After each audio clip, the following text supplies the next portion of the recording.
জীবনে কোনো কিছুই সহজ না, আর এই কথা আজ আমি বুঝলাম। এই কঠিন শহরের মাঝে দাঁড়িয়ে আমি বুঝলাম আমাদের দেখা সব স্বপ্ন বাস্তবে পূরণ করা আসলেই কঠিন। আমি তো পারিনি, হাজার চেষ্টার পরেও আমি পূরণ করতে পারিনি। আজ আমি ব্যর্থ হয়েছি। আজ আমিও বুঝলাম জীবনে কোনো কিছুই সহজ না।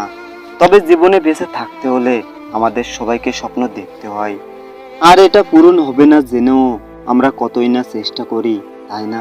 আসলে কি জানেন, জীবনে সবসময় চেষ্টা না, কখনো কখনো ভাগ্যেরও প্রয়োজন হয়। কারণ যে জিনিসগুলো ভাগ্যে থাকে সেটা কেউ কেড়ে নিতে পারে না, আর যা ভাগ্যে থাকে না সেটা হাজার চেষ্টা করার পরেও নিজের করে পাওয়া যায় না।